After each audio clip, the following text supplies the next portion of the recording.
Hello guys, welcome back to our channel.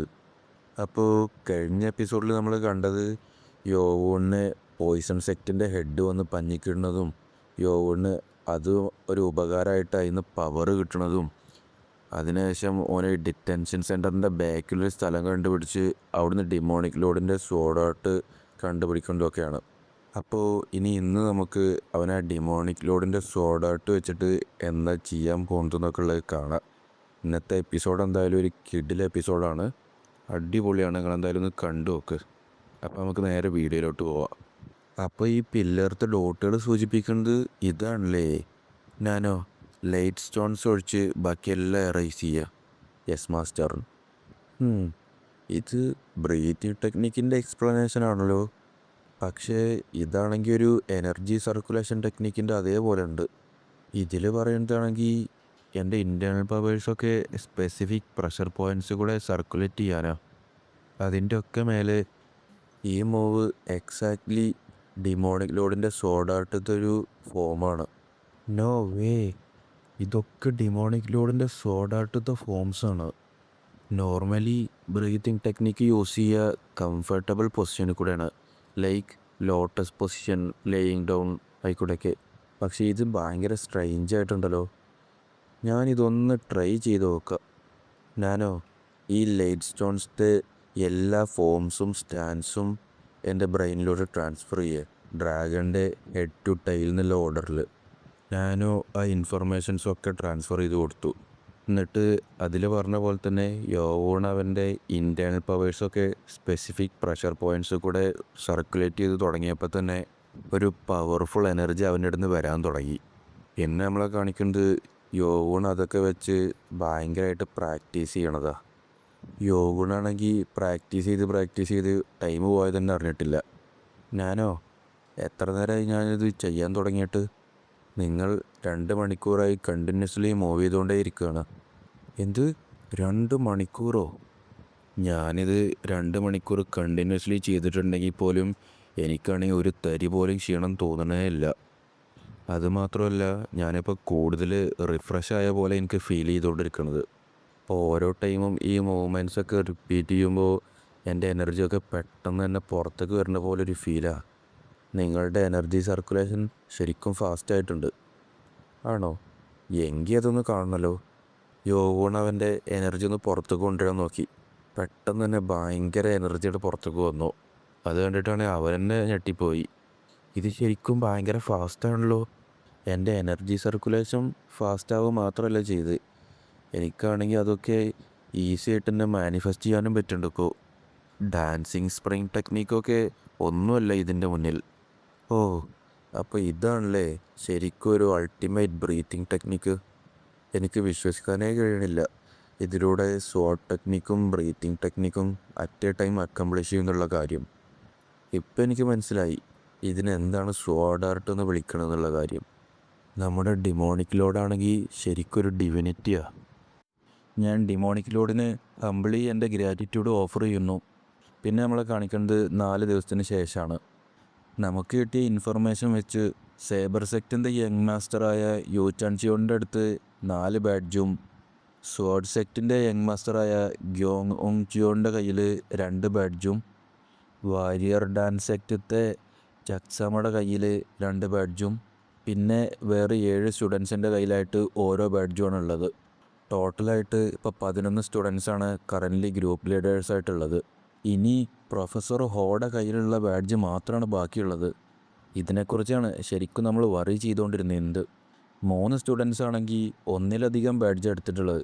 അതുകൊണ്ട് തന്നെ ഇനി മറ്റുള്ള സ്റ്റുഡൻസിനൊന്നും ഒന്നും ചെയ്യാനും പറ്റില്ല. അവർ ഭയങ്കര സ്കില്ലായിട്ടുള്ളത് കൊണ്ടാണ് ഇതൊക്കെ നടക്കുന്നത് എനിക്ക് അറിയാം. ഞാൻ കേട്ടത് എന്താണെന്ന് വെച്ചാൽ ആ 3 സ്റ്റുഡൻസും അവരുടെ അസെൻഡൻറ്റ് മാസ്റ്റർ ലെവലിൽ ഇപ്പോൾ ഭയങ്കര പെർഫെക്റ്റാണ്. അല്ലെങ്കിൽ അവരുടെ പവറിൻ്റെ നെക്സ്റ്റ് സ്റ്റെപ്പൊക്കെ പോകാൻ റെഡിയായി നിൽക്കുകയാണ് അവരിപ്പോൾ. പിന്നെ എടുത്തു പറയേണ്ട കാര്യം എന്താണെന്ന് വെച്ചാൽ അവർക്ക് ഓൾറെഡി തുടക്കം മുതൽ തന്നെ ഭയങ്കര ഫോളോയിങ്ങും ഉണ്ട്.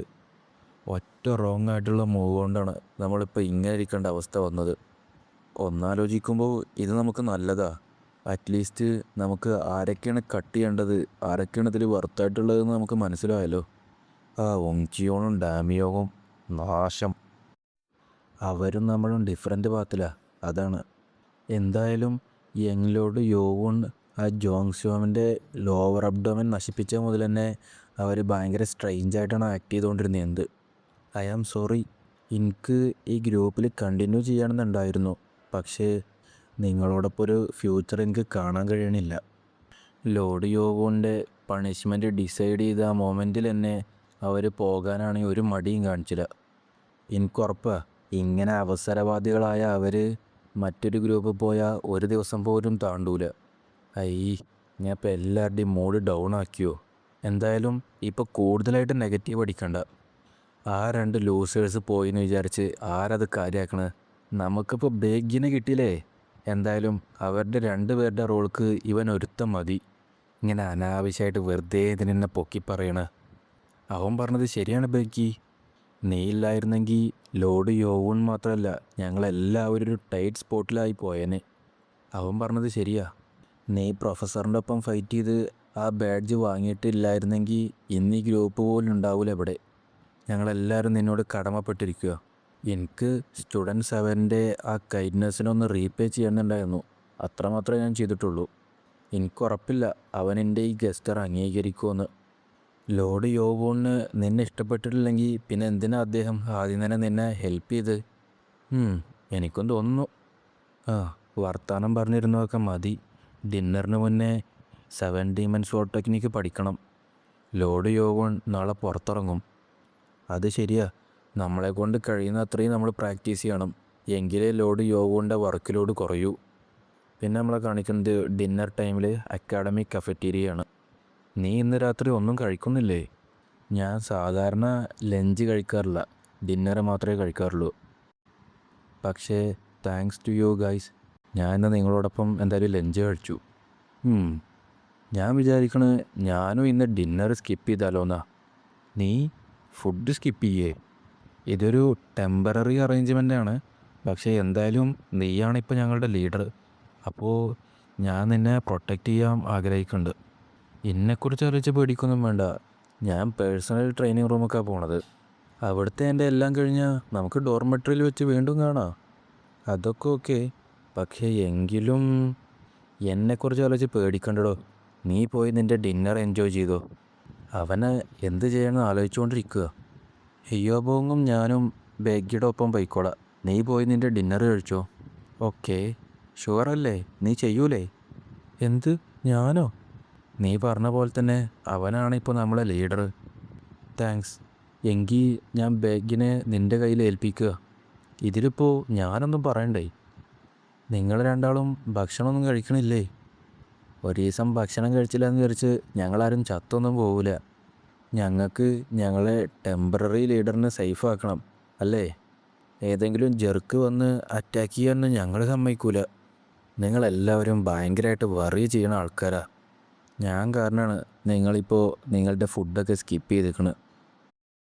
അങ്ങനെയാണെങ്കിൽ സ്റ്റുഡൻറ് 7ൻ്റെ ഒപ്പം നിങ്ങൾ നിൽക്കുമ്പോൾ നിങ്ങൾ എത്രത്തോളം പട്ടിണി കിടക്കുന്നുണ്ടാവും എനിക്കത് ആലോചിക്കാൻ പോലും വയ്യ. ബേക്കിൽ ഹിയോബോങ്ങാണെങ്കിൽ എനിക്ക് ഫുഡ് വേണം എന്നുള്ള രീതിക്കാണ് നിൽക്കുന്നത്. പിന്നെ നമ്മളെ കാണിക്കുന്നത് പേഴ്സണൽ ട്രെയിനിങ് റൂമിൻ്റെ ഫ്രണ്ടാണ്. ഞാൻ പോണത് അഡമൻറ്റൈൻ സ്റ്റോൺ ട്രെയിനിങ് റൂമൊക്കെയാണ്. അതുകൊണ്ട് തന്നെ ഇനി ആരും എന്നെ ഫോളോ ചെയ്യേണ്ട കാര്യമില്ല. പക്ഷേ നിങ്ങൾക്കറിയില്ല. കുഴപ്പമില്ല, നമ്മളിവിടെ എത്തിയില്ലേ. എന്താ എന്താ കാര്യം? ഇതെന്താ ഇത്? നോക്കുമ്പോൾ ഒരു കൂട്ടം ആൾക്കാർ വന്ന് അറ്റാക്ക് ചെയ്യാൻ വേണ്ടി പോലെ റൗണ്ട് ചെയ്ത് നിൽക്കുക. ഇവരെല്ലാവരുടെ കയ്യിലും വുഡൻ സ്വോർഡ് ഉണ്ട്. കണ്ടിട്ട് ഇവരൊക്കെ നമ്മളെ കാത്തിരിക്കുന്നു തോന്നുന്നുണ്ട്. അല്ല, അത് ഇൽമിയോങ് ഹ അല്ലേ? ഇൽമിയോങ് ഹ എന്ന് പറയുമ്പോൾ നമ്മളെ സെക്കൻഡ് എക്സാമിനേഷനിൽ ഗ്രൂപ്പ് 6ൻ്റെ ലീഡർ. മറ്റേ ബാക്കിയുള്ള ഗ്രൂപ്പത്തെ എല്ലാ ലീഡേഴ്സിനെയും അറ്റാക്ക് നടന്ന ഒരുത്തല്ലേ. എന്നിട്ട് യോവും പോയിട്ട് ഇവൻ്റെ ഗ്രൂപ്പ് മെമ്പേഴ്സിനൊക്കെ പണി കൊടുത്ത ആ ആൾ. ആ ചങ്ങായിയാണ് ഈ ചങ്ങായി. എനിക്ക് വിശ്വസിക്കാനേ കഴിയണില്ല. നീ ഇപ്പോൾ ഒരു ഗ്രൂപ്പ് ലീഡറാണല്ലേ? നീ നിൻ്റെ പഴയ മെമ്പേഴ്സിനെ ഒഴിവാക്കി പുതിയ മെമ്പേഴ്സിനെ കണ്ടുപിടിക്കുന്ന തിരക്കിലാണെന്ന് തോന്നുന്നു. നീയൊക്കെ എന്ത് ചെയ്യാനാടാ ഇവിടെ വന്ന്? നീ ഒന്നും അറിയാത്ത പോലെ അഭിനയിക്കല്ലേ. പിന്നെ നോക്കുമ്പോൾ നമ്മുടെ ഇൻഹരിയർ നഗറിൽ ജോൺ ഹോണായി മറ്റേ അമ്മച്ചിനോട് പറയില്ലേ, അമ്മച്ചി ആ പെട്ടി ഇങ്ങ് തന്നേക്ക്. അതുപോലെയാണ് ഇവിടെ ഇവൻ പറയണത്. ആ യെല്ലോ ബാഡ്ജ് ഇങ്ങ് തന്നേക്ക്. നീ എന്താടാ, ഞാൻ അത് നിനക്ക് കണ്ണും പൂട്ടി തരുമെന്ന് വിചാരിച്ചോ നീ? ഇല്ലെങ്കിൽ എന്തായാലും എന്നെ ഞങ്ങൾ അടിക്കും. ആക്ച്വലി ആ പറഞ്ഞത് ഞാൻ തിരിച്ചെടുക്കണം. ഇനിയിപ്പോൾ നീ അത് തന്നാലും നിന്നെ ഒരടി പോലും അടിക്കാതെ ഞാൻ വെറുതെ വിടൂല. പ്രത്യേകിച്ച് നീയൊക്കെ ആ സ്റ്റുഡൻറ് 7ൻ്റെ ലോലി ലാക്കീസ് ആയതുകൊണ്ട്. നീ എന്താടാ പറഞ്ഞ്? നിനക്ക് എത്ര ധൈര്യം ഉണ്ടെങ്കിൽ നീ അങ്ങനെ സംസാരിക്കും? നമ്മളിനി എന്താ ചെയ്യുക? ഞാൻ അസെൻഡൻറ്റ് മാസ്റ്ററിൻ്റെ ബിഗിനിങ് സ്റ്റേജിലിപ്പോൾ നിൽക്കണത്. പക്ഷേ 30 സ്റ്റുഡൻസിനൊക്കെ അടിച്ചു വീഴ്ത്താൽ അത് പോരാ. അതിലും വെച്ച് ഇവരുടെയൊക്കെ ഇൻറ്റേർണൽ പവേഴ്സ് ഇപ്പോൾ ഫസ്റ്റ് റേറ്റ് മാസ്റ്ററിൻ്റെ ലെവലിലാണ്. പിന്നെ പ്രത്യേകിച്ച് അവിടെ എൽമിയോങ്ങും ഉണ്ട്. എനിക്കുറപ്പാ മാർഷൽ ആർട്സ് പവറിൽ ഞങ്ങൾ രണ്ടാളും ഒരേ ലെവലിലാണ്. ഓ ജോങ്, ഞാൻ നിനക്ക് യെല്ലോ ബാഡ്ജ് തരാം. നീയും ഹിയോബോയങ്ങും അതെടുത്ത് ഓടിക്കോ. അല്ല, അത് അപ്പം നീയോ? നമ്മളെല്ലാവരും ഓടി രക്ഷപ്പെടുക എന്നുള്ളത് ഇമ്പോസിബിളാണ്. അവരെല്ലാവരെയും ഇവിടെ തന്നെ പിടിച്ചു നിർത്താൻ ഞാൻ നോക്കിക്കോളാം. നീ എന്താ ഈ പറയണേ? നമുക്കെല്ലാവർക്കും ഒരുമിച്ചാണ് എസ്കേപ്പ് ആവേണ്ടത്. മണ്ടത്തരം പറയല്ലേ. നമുക്കിപ്പോൾ ഈ യെല്ലോ ബാഡ്ജ് നഷ്ടപ്പെട്ട ഈ ഗ്രൂപ്പ് പിന്നെ ഇല്ല. അങ്ങനെ എങ്ങാണ് സംഭവിച്ച സ്റ്റുഡൻറ് 7 ഡിറ്റൻഷൻ സെൻറ്ററിൽ നിന്ന് പുറത്തേക്ക് ഇറങ്ങുമ്പോൾ അവൻ്റെ എല്ലാ എഫേർട്ടും ഇവിടെ വേസ്റ്റ് ആയിട്ടാണ് ഉണ്ടാവുക. സ്റ്റുഡൻറ് 7 സ്ട്രോങ് ആയിരിക്കാം, പക്ഷേ അതുകൊണ്ട് മാത്രം അവനെക്കൊണ്ട് സീനിയർ പ്രൊഫസറിൻ്റെ ബാഡ്ജ് എടുക്കാൻ കഴിയണമെന്നില്ല. അവർ ഡിസ്റ്റൻ്റ് വിസ്പറിങ്ങിലൂടെ എന്തോ ട്രിക്ക് പ്ലാൻ ചെയ്തുകൊണ്ടിരിക്കുക. ഞാൻ നോക്കിക്കൊണ്ടിരിക്കുമ്പോൾ ഇവിടുന്നൊരു സ്കീമിടാൻ നിങ്ങളെ ഞാൻ അനുവദിക്കൂല. പിന്നെ ഇൽമിയോങ് കൈ നീട്ടി എല്ലാവരോടും അറ്റാക്ക് ചെയ്യാൻ പറഞ്ഞു. എല്ലാവരും പോടാണ്ട് ഓടി വരാൻ തുടങ്ങി. ബേക്കിയാണെങ്കിൽ പെട്ടെന്ന് തന്നെ യെല്ലോ ബാഡ്ജ് എടുത്ത് നേരെ ഹിയോബോങ്ങിൻ്റെ കൈ കൊടുത്തു. ഹിയോബോങ് ആണെങ്കിൽ ഇതൊക്കെ പാടെ കണ്ട് ആകെ ഞെട്ടി നിൽക്കുക. ഇതെന്തിനാ എൻ്റെ കയ്യിൽ തന്നെന്നുള്ള രീതിക്ക്. ഒരു ഗ്രൂപ്പ് ലീഡർ എന്ന നിലക്ക് ഞാൻ നിങ്ങളെ അബാൻഡൻ ചെയ്ത ഫീലിംഗ് നിങ്ങൾക്ക് ഹെർട്ട് ചെയ്തിട്ടുണ്ടെങ്കിൽ സോറി. പക്ഷേ ഇത്തരത്തിലുള്ള പെരുമാറ്റമൊന്നും ഒരിക്കലും ഞാൻ അനുവദിക്കൂല. പിന്നെ നോക്കുമ്പോൾ നമ്മളെ കാണിക്കുന്നത് ബേക്കി എല്ലാവരെയും ചവിട്ടി വീഴ്ത്തുന്നതാണ്. അത് കണ്ടിട്ടാണെങ്കിൽ ആ അടിക്കാൻ വന്നവരൊക്കെ എല്ലാവരും ഞെട്ടി നിൽക്കുക. ബേക്കിയുടെ കാര്യം പിന്നെ നമുക്കറിയാലോ. അവനാണെങ്കിൽ പ്യുവർ കിക്ക് സെക്റ്റത്തെ ആളാണ്. അവൻ്റെ മെയിൻ പവർ തന്നെ കിക്കാണ്. എല്ലാവരെയും കിക്ക് ചെയ്ത് വീഴ്ത്താൻ തുടങ്ങി. ഓ, കണ്ടിട്ട് അവൻ്റെ കിക്കിങ് എനർജി ഇപ്പോഴും അവന് ഫുള്ളി റിയലൈസ് ചെയ്തിട്ടില്ല എന്ന് തോന്നുന്നുണ്ട്. അവനെന്തായാലും എന്നെപ്പോലെ തന്നെ അസെൻഡൻറ്റ് മാസ്റ്ററിൻ്റെ ബിഗിനിങ് സ്റ്റേജിലിപ്പോൾ നിൽക്കുന്നുണ്ട്. ബേക്കി അവിടെ കുറേ പേരെ ചവിട്ടി വീഴ്ത്തിയിട്ട് പറഞ്ഞു, ഇപ്പം നിങ്ങൾക്കുള്ള ചാൻസാ, ഓടിക്കോ. ഹിയോബോങ്ങും മോജോങ്ങും പാടെ പെട്ടെന്ന് ഓടാൻ തുടങ്ങി. ഓടുന്നതിൻ്റെ ഇടയിൽ ഹിയോബോങ്ങിൻ്റെ ബന്ധാനൊക്കെ വീഴുന്നുണ്ട്. അത് അവനെ പിടിക്കാൻ നോക്ക്. ആ മൊട്ടയുടെ കയ്യിലുണ്ട് ബാഡ്ജ്. എടാ നിന്നെ ഞാൻ, നീ ആരെടാ മൊട്ടയെന്ന് വിളിക്കുന്നത്? മിണ്ടാതെ ഓടാൻ നോക്കടാ. അവിടെ നിൽക്കടാ മൊട്ട തലയാ. നാശം. ഇവരുടെ നിന്ന് രക്ഷപ്പെടണമെന്നുണ്ടെങ്കിൽ ഹിയോബോങ്ങിൻ്റെ അജിലിറ്റി ടെക്നിക്കാണെങ്കിൽ ഭയങ്കര സ്ലോ ആണ്. ആ ബാഡ്ജ് എൻ്റെ കയ്യിലേക്ക് താ. ഓജോങ്ങാണെങ്കിൽ മുന്നിൽ ഓടിക്കൊണ്ടിരിക്കുക. ഹിയോബോങ് അതിൻ്റെ ബാക്കിലാണ്. അതിൻ്റെ ബാക്കിൽ അറ്റാക്ക് ചെയ്യാൻ വന്ന ആൾക്കാർ ഓടിക്കൊണ്ട് നിൽക്കുന്നുണ്ട്. ഹിയോബോങ് ആ യെല്ലോ ബാഡ്ജ് എന്നിട്ട് ഓജോങ്ങിൻ്റെ കൈ കൊടുത്തു. ഹിയോബോങ്, എന്തെന്നെ വന്നാലും നീ ഓടിക്കൊണ്ടിരുന്നോ? അവരെങ്ങാനും എന്നെ പിടിച്ച ഞാൻ തീർന്ന്. എനിക്ക് പെട്ടെന്ന് തന്നെ കഫറ്റീരിയ പോകണം. എന്നിട്ട് വാങ്ഹ്യൂലിനെ അറിയിക്കണം ഇവിടെ എന്താ നടന്നെന്നുള്ളത്. നിൻ്റെ ഇൻറ്റേർണൽ പവേഴ്സിൻ്റെ ലാസ്റ്റ് ബിറ്റ് സ്ക്യൂസ് ചെയ്താലും കുഴപ്പമില്ല, നീ ഓടിക്കൊണ്ടിരുന്നോ. ആ, അതാ കഫറ്റീരിയ എത്തി. അപ്പോഴാണ് ഹിയോബോങ് ശ്രദ്ധിക്കണത്. അവൻ ഓട്ടം നിർത്തി തിരിഞ്ഞു നോക്കുമ്പോൾ ബാക്കിൽ ആരുമില്ല. അവൻ വെറുതെ ഓടിക്കൊണ്ടിരിക്കുക. ആരും എൻ്റെ പിന്നാലെ വന്നില്ലേ? ഹിയോബോങ്, നീ ഭയങ്കരമായിട്ട് വേർത്തിട്ടുണ്ടല്ലോ. നിൻ്റെ തൊപ്പി എവിടെ? നമുക്കിപ്പോൾ തന്നെ പേഴ്സണൽ ട്രെയിനിങ് റൂമിൻ്റെ മുന്നിലേക്ക് പോകണം. എന്താ സംഭവിച്ച്? നമ്മൾ അറ്റാക്ക് ചെയ്തു. ബേഗിയും ഓജോങ്ങും അവിടെ ഫൈറ്റ് ചെയ്തുകൊണ്ട് നിൽക്കുക. എന്ത്? വാ നമുക്ക് പോകാം. വാങ്ഹ്യൂല് അവിടെ നിന്ന് നീച്ച് ഓടാൻ തുടങ്ങി.